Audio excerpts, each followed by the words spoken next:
Hello, friends. Welcome to Josiah Venture Stories. You will hear incredible stories of life change from the mission field and be inspired by the movement of God in Central and Eastern Europe. I'm your host, Gwen Gardner, and I am so excited to share today's conversation with you.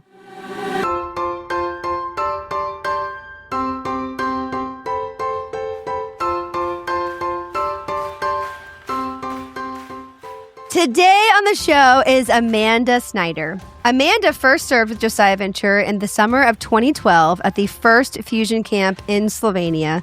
During this experience, she developed a strong passion for using music as a platform to share the gospel and sensed a clear calling to invest in the youth of Slovenia. On her third trip, this calling was confirmed, and in 2016, she moved to Celje, Slovenia to serve full-time. Amanda served on the Fusion Slovenia team for 5 years, including leading the team for 3 years. Following the season, she transitioned into broader leadership, helping provide national-level leadership support for Josiah Venture Slovenia. Today, Amanda continues to live in Celje, where she is actively involved in her local church. She also serves on the National Ministries Division, working alongside the Josiah Venture Council to help advance ministry initiatives and support the continued growth and effectiveness of JV across all 16 of our countries, utilizing her strengths in execution and leadership. Amanda, welcome to the show. Hello, Gwen. Oh, it's so good to be here. This is amazing. I've been wanting to have you on the podcast forever. We made it work. Yes. We made it work. Oh my goodness. Well, there are so many things to talk about today. So everyone buckle up for an amazing conversation. But what do people need to know about you right here at the beginning? Yeah. So first of all, it's so exciting to be here and to talk about what the Lord's doing in Slovenia and Josiah Venture. But yeah, like a little bit backstory on me. So I was born and raised in Texas and I've kind of lived all over in the States, moved to Northern California, Idaho for a little bit, and then moved to Nashville, Tennessee, where I finished my undergrad and I went to Trevecca Nazarene University. And then after college, I ended up just staying out there and working in the music industry. And now my parents and my brother and his family actually all live in the Nashville area. So it's really nice that when I go back, I get to see all of them. So, and then my sister and her family, they're military, so they move all over the place. So we just jump in where we get to see each other. But one thing I'd love for you to know about me is I am an aunt and I love being an aunt. It's my favorite title. I have 3 nieces and 2 nephews. My oldest niece, I cannot believe this, is going to be 20 this year. Insanity.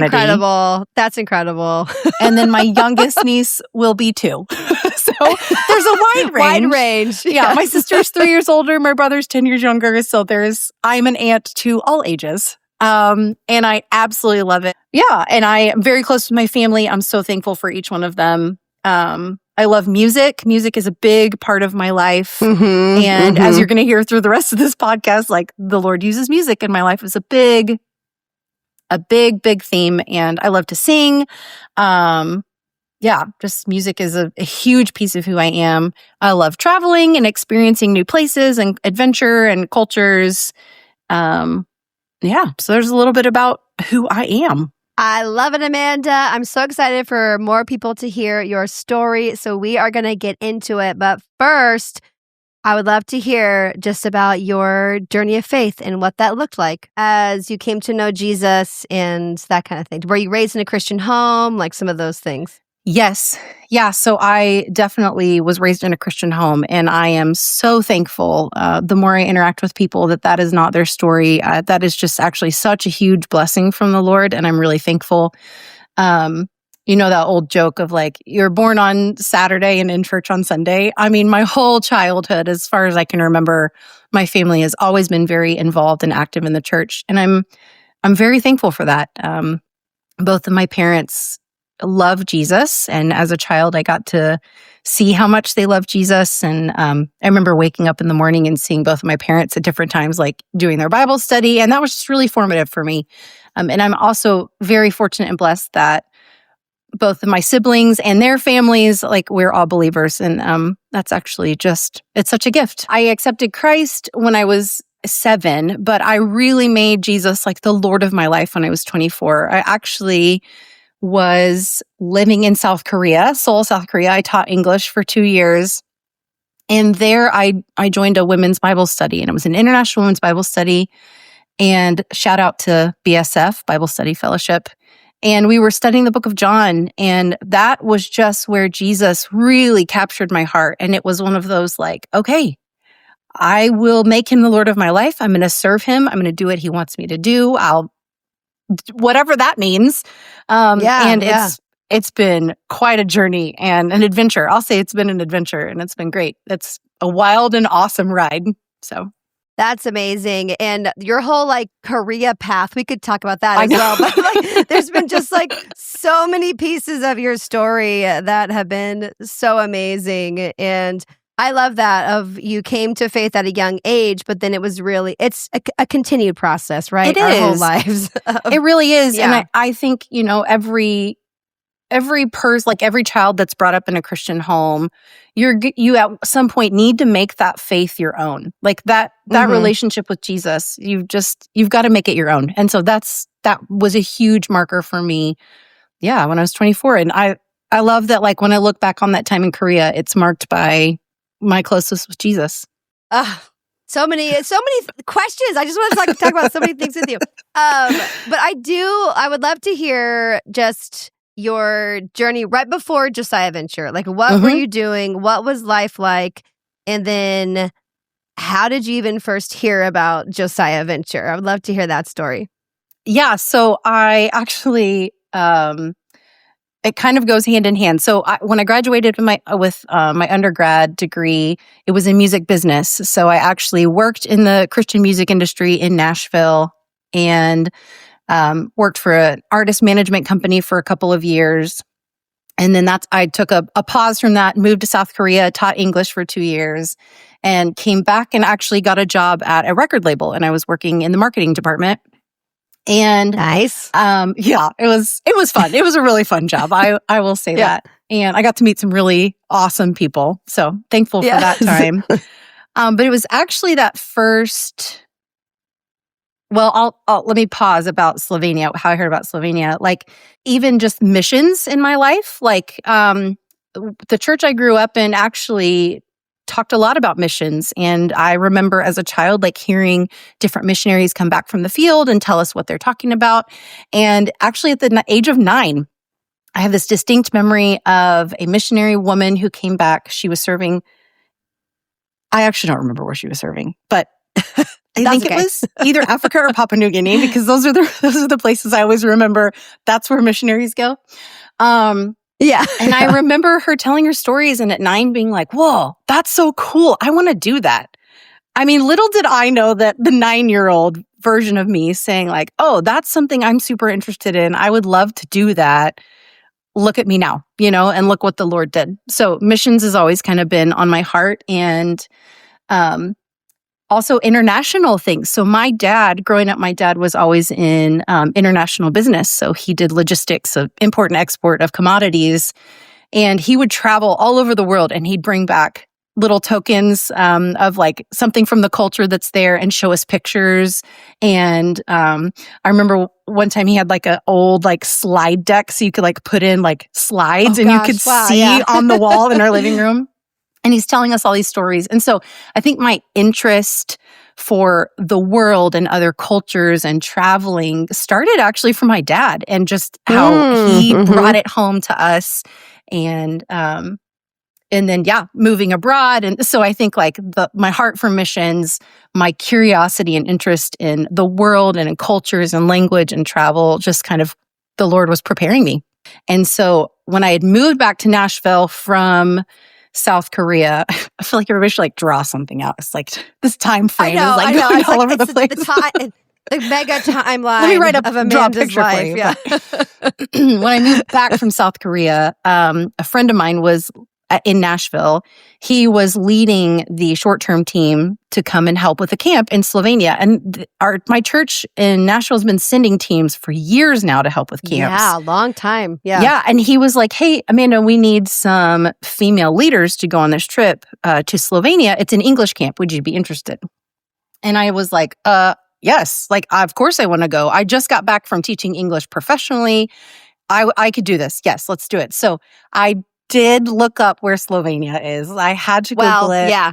So no shame if you need to pause this and like look up where Slovenia is.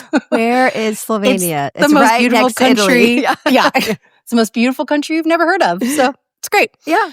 And then I was like, yes. So I signed up. I said, let's go. And our first team meeting, he was like, we're all together. He's like, okay, we're actually not doing English camp. We're going to do this new thing called Fusion. And he's like, who here is musical? Like has like some sort of like performing arts or musical, like, gifts or talents. And everybody did. And everyone's like, well, you're in Nashville. Of course you did. I mean, sure, there's a lot of musicians in Nashville, but also I think that's the Lord. Let's give him credit for putting that team together. Yeah. It was Jesus. Yeah. That's right. That's right. Yeah. So then 2012, that was my first time out here, and we did Fusion, like this Fusion music ministry camp, where we got to use music as a tool to build relationships with young Slovenes. And so that's actually the first time I had ever heard of Josiah Venture. Everybody kept referring to it as JV, and I was like, why are we talking about junior varsity? I know. It's a thing. To be clear, I'm on the varsity team. Okay. Yeah. We're on the varsity team of JV. JV, Josiah Venture. Yeah. No, for real. So that was the first, in 2012, that was the first time I'd ever heard of Josiah Venture. Yes. And oh my gosh. Yeah, that was when we met and when Fusion Celje was just happening. That's just, I know I've shared my story on this podcast before too, but like the backstory of like I was raising support to come like start to do like a coffee shop ministry or something. Yeah. And then Johnny and Brooke, who are also in Slovenia, they were like, well, we're doing this thing called Fusion. It's like music. And I'm like, okay. We're like, let's do it. Let's do it. And one of the funniest things about you, Amanda, is that you were like teaching the English workshop, which like you rocked at it. But little did we know that you had all this like singing, music, talent, ability. And we were like, why weren't you just leading the solo workshop? Well, even like my teammates, on the short-term team and my friends who I've known all these years, they didn't even know I was musical. I know. I think I know. Again, I lived in Nashville. And so I just was like, I'm surrounded by all this talent, and I just kind of buried it, honestly. It was like, I mean, I love to sing. I was there, but like there was this, I just had buried it a little bit. And actually that camp, something like woke up inside of me, and something really deeply stirred in me of, I like came alive. I don't know. But that first year I wasn't sure, is it music? Is it fusion? Is it working with students? Is it Slovenia? And I really didn't know. And so actually when I came back from that trip, I immediately became a small group leader for the high school group. I wanted to walk alongside these like teenage girls and discipling them to Jesus. And so I started that journey. And then the next year I came back, and I actually think I taught English again. But there's a little more music involved. Yeah. And then it was either the second or third year.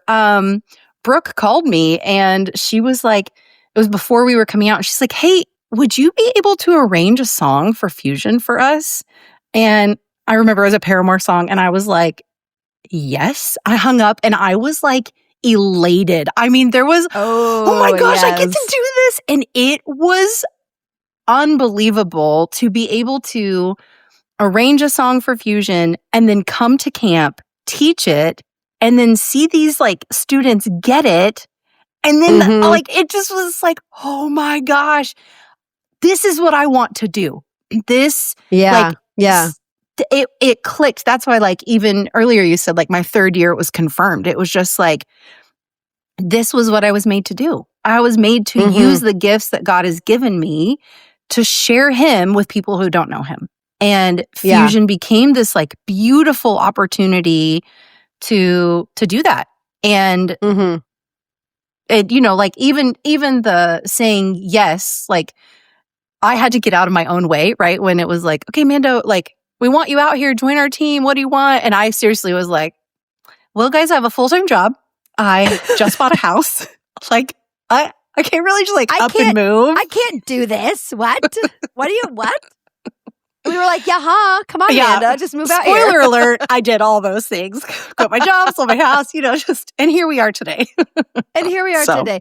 Well, I love that, like, even some of those gifts and talents that were like dormant for a lot of years, that God just like really made a way for those to shine. Yeah. And for you to like use those gifts, because we needed you, Amanda. Like, like needed your talent, and like God knew that he could use you in that way. And how like going on a short-term team, like working with young people, you didn't just like leave that, you know, oh, that was a fun 2-week experience, but you went back to your church and said, how do I get involved? Yeah. And then like from there, like your love for young people even grew even more. And I think that's a beautiful part of your story. So yeah, something had changed in me and I couldn't help it. I had to do something about it. And man, I'm so thankful I did. Yes. So then, okay, all those barriers of, oh no, I have a job. Oh, I have a house. Like, so what helped you get over some of those, like, quote unquote barriers? Oh my word. Oh, ew, that's a great question. I think I remember actually for that. So the house was actually more like, you know, it feels so like adult when you like buy a house and you're like, oh my gosh, I'm like established and whoo, I did the this. Mortgage. Yeah.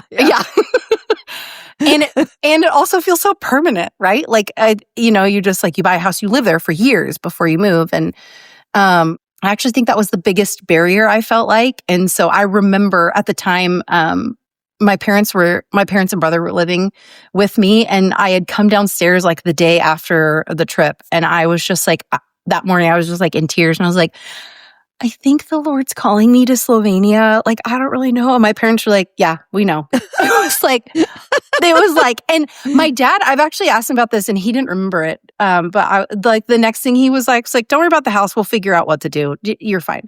Like, it was such a nonchalant, like that was, don't worry. Isn't that kind of the Lord? Like that's what I needed. Like both of my parents were like, oh yeah, we knew that this was coming. We knew that you know, and not in a like, we knew, but like in a fully supportive, go do what the Lord's called you to do. And I'm just, again, super thankful. Big shout out to all my family. They've been so supportive and encouraging. And your family is awesome. Yeah. They are pretty great. I'm fortunate. Yeah. Yeah. So those barriers kind of just disappeared. Right. Well, it's also those things that we like can overly worry about or be anxious about. And God's over here like, I got this. If I'm calling you to this, if this is what I want you to do, then we'll make a way for all these things to be taken care of. And he just asks us to be obedient and to take the next step. Like I didn't, you know, actually there needed to be a whole lot more steps. And then I felt like there were a whole lot more barriers. But as you just continue to take that next step, he just continues to open doors, confirm his calling, bring people along, encouraging words, support. Like there's no other explanation than that was the Lord leading me. Yeah. And I still get to see that. I still see the way he leads and provides for me. Right. Yeah. Still to this day. So 2016 came around, which Amanda, 2016, 10 years ago. This summer it'll be 10 years. Isn't that insane? I was like, how has it been that long? I don't know. If you figure it out, you let me know. I'm not sure. Time is weird. Because we stay the 10 same years. We're the same age, Amanda. Like we don't age. So absolutely, absolutely. The only thing different is I don't have purple hair anymore. So but Right. 10 years, I'm still the same. Yeah, you had red hair and then you had purple hair. Now you're just all natural. If we go back in pictures, just lots of different colors of hair. So yes, but which who knows what's next? No, that's right. But Amanda, did you think that you would still be in Slovenia after 10 years? No. Yes. I don't know. I don't know how to answer that. Like I knew when I moved out here that I was coming for longer than 2 years. You know, our organization asks, like, especially for singles, could you give a commitment of 2 years? And I knew, like, I would tell people, like, I've committed to 2 years, but I know I'll be there longer. But I never really thought 10 years. Like, there's something about that number. A decade. A decade. Like, it feels weighty, But I'm so thankful to still be here. And yes, but 10 years, that's crazy. That is crazy. Yeah. So let's talk about some highs and lows. What have been some highlights? Because 10 years is a long time and we can't unpack every single thing. But even for you, like first moving out there and your role with Fusion Slovenia, like back then there were like 3 Fusion choirs in Slovenia. Yeah. Now there's 1 Fusion Celje, like now there's 1 going strong. But just like share some stories, share some highlights, and also like how your role has like changed even over the years. Yeah. Okay. When I moved out, we had 2 fusions. So Fusion Celje and Fusion Maribor. And then we launched Fusion Ljubljana while I was on the team. And it was actually some of my favorite things were when we got to see, like, okay, part of the reason why I love Fusion, yes, is the music, obviously, because I'm like, I love music. But what I love most about it is that you get to see young people who don't always believe in themselves or have confidence or think that they can do something. And you teach them how to play a song on a guitar or on the piano, or you work with them on how to sing. And then they do it. And you're just like, I'm so proud of you. Like you've tried something new. It invites you. Like I got invited into some really special places with these young people because I got to speak life. They got to experience Jesus through me. And sure, we were doing music, but I think there was so much more than that. That's why I still love Fusion. I think it's a fantastic ministry and great way to interact with young people. And so I think some of my highs are getting to see those moments of these students just kind of coming alive a little bit and believing in themselves.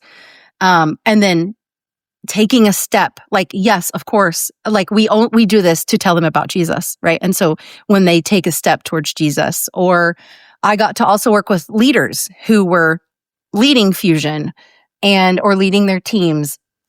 Like those were some of my favorite moments because you just get to be an encourager and I get to be like a cheerleader of like, you've got this. Okay, you've got this one issue. How can I help you with that? So just training and equipping them like those were some of my favorite highs. And then honestly, one of my like top highs was we started Fusion Dairy in Slovenia, which was where we got all 3 of the fusions together, did this festival where they all performed and we had workshops and you just got to see these young people like all together. We shared the gospel. It was just like, it was such a fun thing. And a theme that we even talked about early on. And it's something that over the past year, or maybe the past 2 years, I've really been seeing how God has given me gifts and then he opens doors for me to get to use them. So I think like moving out here, there was like, yes, I got to use my musical gifts, but then it was, okay, I get to open up this idea of leadership. And I love Fusion Dairy. I love the program side of things, the figuring out side of things, the working with like all the technical stuff. And so it was an opportunity for me to get to do that and to rub shoulders with other people while doing it and doing this like for the kingdom, for Jesus. Those are some of my favorite moments. Yes. And there was a team that came out to help with Fusion Slovenia. And so after I was leading it for 3 years, I handed the reins off to them and just felt like the Lord was calling me into a new season of something. And I wasn't really sure what that was. But the leadership of our national organization in Slovenia had actually asked me to join the leadership team. So after prayer and consideration, I was like, yes, this is something I want to do. And so I stepped into leading our team here in Slovenia. And the first woman to do so as well on the leadership team. The first woman to do so, here in Slovenia. I'll take it. Yes, yeah. I felt really honored to be invited into that. And we had to, for like legal status here, they had to vote on the president and the vice president. And so the team voted me in as vice president. Oh, and wow, it was like, yeah. I just felt really honored that I have an opportunity to get to use my gifts and that the team trusted me. And it was, I loved it. I loved leading our team. I loved working alongside Johnny and Andre at the time. And it really was a great privilege. And I think throughout, like before I jump into what my new role is now, I've just seen how different people have called out different things in me. Yes. Of like, hey, Amanda, you're actually really good at this. Would you be willing to take this on? I'm like, oh, I am? Okay, sure, let's try it. And then just like seeing like more of uncovering things like who God has made me to be. Right. And the privilege and the opportunities that I've been given to use those gifts to work with young people, to work with my co-laborers in Christ, to lead the team. Like it really is a privilege to be able to get to use some of those gifts. And about a little over a year ago, maybe a year and a half ago, I again felt the Lord kind of stirring something in my heart. And I actually got a call that they were asking me to join this new division within Josiah Venture that at the time didn't exist. And it's called National Ministries Division. There's been some restructuring. Yeah. There's been a little bit of just a little bit. Just a little bit. And so asked me if I would jump in to help work actually with all 16 country leaders. And that just really felt, again, like an honor and a privilege to get to use my gifts of leadership and my gifts of execution. I really like getting things done. You're so good at it, Amanda. So it's like, if you're familiar with the Working Genius, there's 6. If you're not, please look it up. It's amazing. But tenacity is the last one, and it's about getting things done, but not just getting things done to check them off, but making sure we've done them with excellence.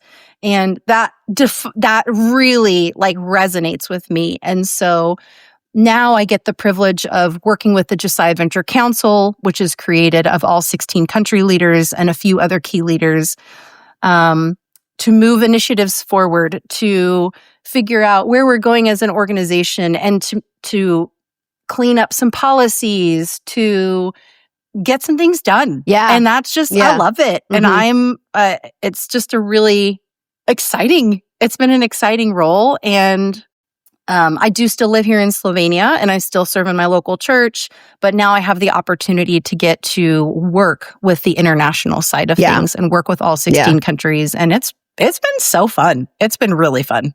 Amazing. One of the things, Amanda, that I just wanted to point out as you're sharing this, like again, 10 years of ministry in Slovenia and with Josiah Venture is a long time. But you didn't come in, year one saying, great, I'm here to lead all you people. Like it was, you didn't, like, because you're a humble leader. Like you come in with humility and also with kindness. Because I think you've also had to have some very hard conversations. Like leadership brings up hard conversations and seeing things like patterns that are happening, or like, this isn't the way it should be. Like, how do I speak into that? But you speak in with kindness and again, with humility. Like, and I love how the Lord has led your story to be like, oh, I'm teaching English at Fusion, at a Fusion camp. to all the way to like where you are today. And again, that is because you also like seek the Lord and ask for wisdom. And along the way, like also you weren't like, okay, well, I'm going to come in for this how many years and I'm going to do this role. But your role has changed in a lot of different ways. Yeah. Yes, it really has. Yeah. Yeah, and I think as I reflect back, first of all, thank you. That's very kind. I've been on the receiving end of your kindness and leadership. So, yeah. I think, as you know, I just have continued to say, okay, Lord, like I want to continue to follow you. I want to continue to use my gifts for what you have, because it's challenging. Yeah, there's been some really hard stuff, but there's no sweeter place than being right in the will of the Father and like what he has for you. And so I don't want to live outside of that. And so it's been very much like it's almost like I've sometimes found like, oh, I actually think I have this gift. Let's unwrap it and let's see what's inside. Unwrap it. And let's see where it leads. Yeah. And you love gifts. You love gifts. I do. It's my love language. So so really this is working out well. And I think, and then it's like, okay, like, I have this gift, I have this voice, I have this thing that you've given me, and I'd love to use it for you. Help me find opportunities to use it. And I have found that you can't force it. Like, you can't just be like, give me this like opportunity or this. No. It just doesn't work well. It really doesn't. And I'm honored and privileged the Lord has just continued to open these doors. And now to see, like, starting from teaching English back in 2012 to where I am today, I mean, only the Lord can do that. Yes. Like, let's be honest. Yes. There's no way I could have shoved my way into this situation and this role and position. No. No. You wouldn't be using words like humble and kind. No, I would not say that. Pushy and arrogant. No. Yeah. You are not those things. But also as the Lord you've served in different areas and even serving with the Josiah Venture kids at kids camps and getting to know leadership in that. I don't know, like there's been so many cool ways the Lord has, I think it's been a slow unwrapping of a gift. Not like I'm going to rip into this thing and like, here it is, but it's been a slow unwrapping and a slow unveiling of like, oh, I opened this gift and, ooh, there's another little box in here. Let's open that one. And, like a gift within a gift within a gift within a gift. Full of confetti and glitter, yes, right? Like, exactly. Obviously. It's full. Of course, there's confetti and glitter happening. Clearly. You open the card and the glitter falls in your lap. Yeah. It's the best. Oh, man.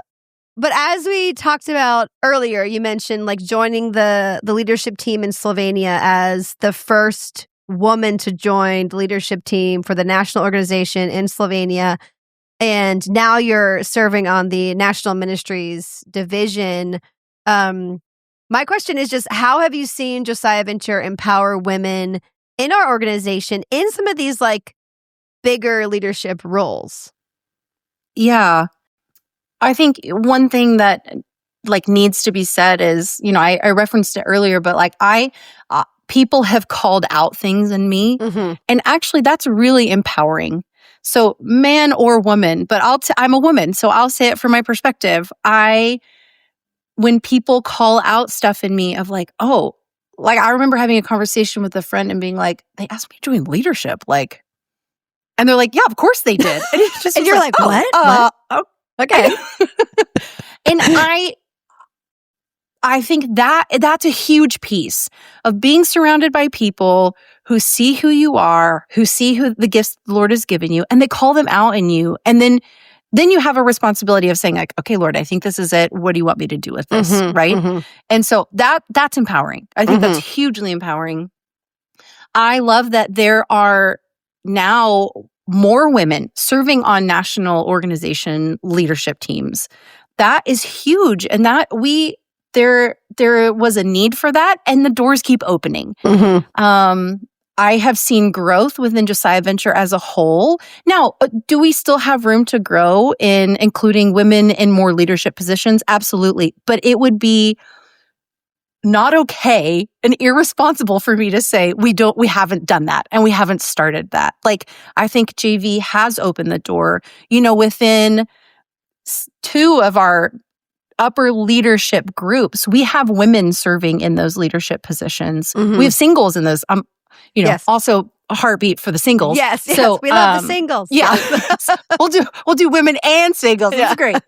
But we have women and we have singles serving in those leadership positions. And I would say, I don't think anyone would argue that there's not continued space for growth in those, but we've taken some great strides. And I am really thankful that my voice has been not just invited in, but is valued and is respected. And I actually kind of looked up, dear ChatGPT. I was like, what do people mean when they say empowered by leadership? Yeah.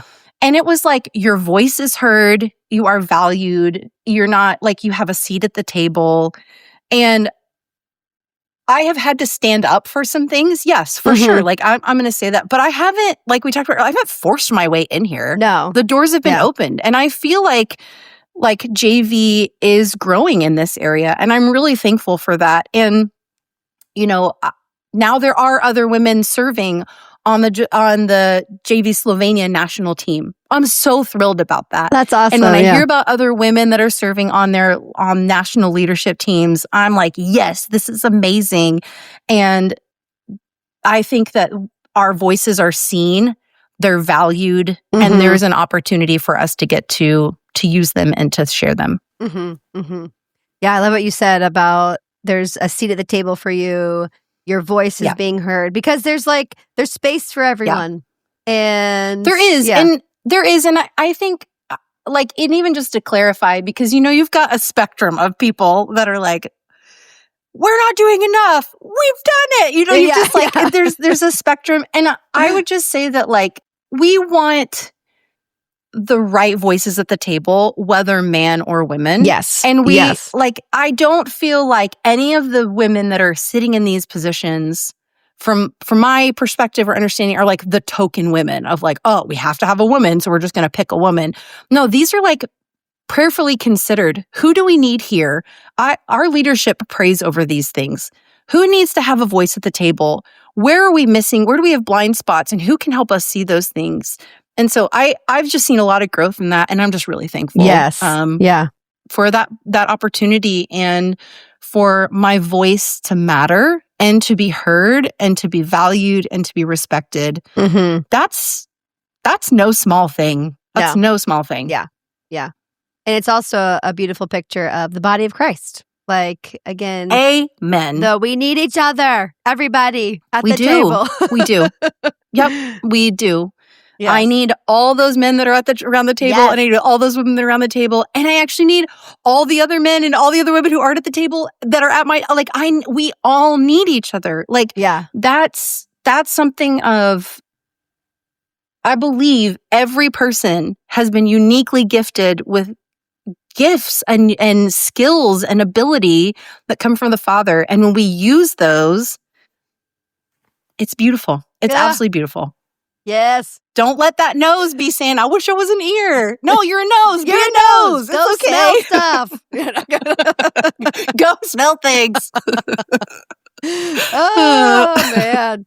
Oh, that's good. That's so good. And, it's also for such a time as this, Amanda, that God has called you to Slovenia and then also serving more internationally now. So what are some of the favorite parts of your current role? What have you been enjoying the most? Has it been a year or not yet? It has been a year. It's been a year. Yeah, it's been a year. I think some of my favorite things are honestly interacting with each of the country leaders. So just this past week, we had our Josiah Venture Council Summit in Rome, and the spouses were invited to this. And it was this is some of the things I love is getting to know each of the country leaders, getting to know their wives, getting to know ways in which we can help them. Like what are some things that we can do or that I can do that can help bless their team, that can, like I'm working on some projects right now that need to just kind of get started and get moving, that actually when they're done and in place, it will bless the team. And it won't just bless the leader or the leadership team, but it's going to bless all of our staff. And so I love that. I like to help people by seeing like, okay, what are some of the problems and how do we get over those? How do we move through those barriers? Who do you need to help you? How can we get them involved? What are you missing so that you can run in the lane and in the calling that God has placed on your life and your specific thing and not get bogged down by some of those other things? And that's actually what I get to do. I get to help free some people up with some stuff. You know, we're still in the beginning. We're starting actually quite a lot of things. So it may not feel that way, especially maybe to some people listening. But that's the end goal. And that's something that I just really enjoy, is getting to work with each of those country leaders to move some things forward that eventually will bless them so that they're continued to free and that we can just continue to see the kingdom of God grow here in Central and Eastern Europe. And I think that's also a big prayer request for everybody listening. Absolutely. Of like, pray for our leadership right now. There have been a lot of just organizational restructuring this past year, but like seeing how God is putting the right people in the right positions. And something that I love about Josiah Venture is like, I completely trust the leadership. Like, you know, you guys are transparent with what's happening. And it's clear that God is like moving us into some like newer territories of like, okay, God, what are you doing? Like, how do we get the right people in the right position? Like what you're saying. And that's also an exciting place to be, but also a place that needs a lot of prayer. And, you know, amen. Yes, please. And I think praying for leadership, you know, leadership it's one of those jobs that like people are like, I want to be in it. And then you get in it and you're like, oh, I know things I wish I didn't know. And this happened. I don't want to be in the room. I was wondering if Hamilton would get in here somehow. Yes, we got Hamilton in. Well done, Gwen. Well done. You. I expected nothing less. And well done. But I think you bring up a really good point. Be praying for our country leaders. Be praying for the leadership of Josiah Venture. Leadership is hard.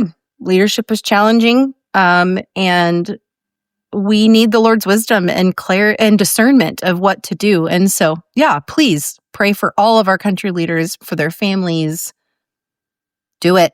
Do it. We need it. All of it. Right after this podcast, say a little prayer. That's right. All the leaders. No, that's really good. And Amanda, we're coming to the end. Sad. Oh, man. Time flies when you're talking to a good friend, you know? But my last question for you, we've talked about a lot of amazing things today. And just, I want to thank you for sharing your story and being like just open with it. But as you have now, I still can't believe it's been 10 years, Amanda. I know. You and me both. I know. But like looking back, like with the knowledge you have now, like what do you think you would tell yourself when you first moved to Slovenia as a missionary? First of all, I'd give her a hug. Yeah. Give her a and hug. I'd say, you got this. Yeah. You got this. And you're in for a wild ride. Like, things that you love and things, you're going to have so much fun. You're going to see some really awesome things. You're going to walk through some really challenging times, but nothing's wasted. You know, like Jesus has big things for you. If I look back and think back to 10 years, I'm like, I'm so thankful that the Amanda you're talking to today is not the Amanda from 2016. Jesus has done some huge things in my heart and life. And I would just tell her, like, just get ready. Like, it's going to be ready. Talk about a roller coaster. It's going to be great. I mean, you throw in 2 years of COVID in there, but that's fine. We're talking about happy things here. COVID. You had to say COVID. And I think I would... Exactly. Sorry. It's okay. I think I would have said maybe 10 years ago, like, I know who God made me to be. Oh man, I am learning so much more about who God made me to be. And it is way more and bigger than I thought it was. And I'm really thankful that like that's true.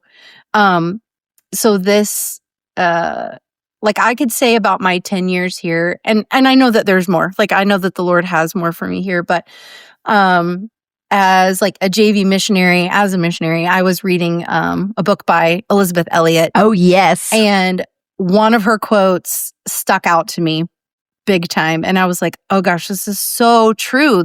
But here's the quote. I suppose the general opinion of missionary work says that it is intended to bring people to Christ. Only God knows if anything in my missionary career has ever contributed anything at all to this end.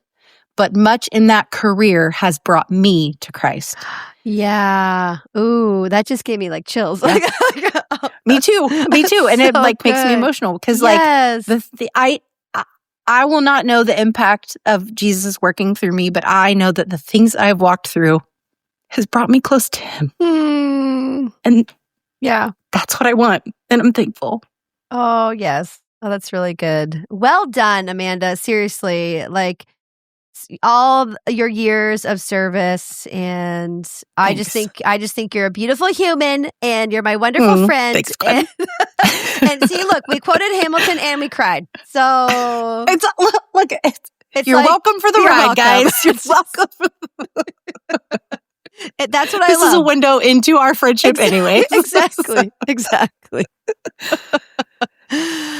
Oh my goodness. Well, thank you for being on the podcast. Yes. Thank you for your leadership and also your friendship. Yeah. Thanks for having me. It was such a fun time to get to talk about this stuff and to brag on what the Lord's been doing and what he's continuing to do. We love bragging on Jesus. Oh, boast in the Lord. That's right. Yes. That's right. All right, friend. Well, I love you and have a wonderful rest of your day. Thank you. You too, Gwen. Hey, ciao. Ciao. Bye, everybody. Thank you for listening to Josiah Venture Stories. For more information about who we are and our vision and mission, visit us at josiahventure.com and follow us on social media. If you have any questions about this episode or would like to get in touch with our guest, please email social@josiahventure.com. To help more people hear about this podcast, please leave us an honest written review or share this episode on your social media. Thank you, friends, and have a blessed day.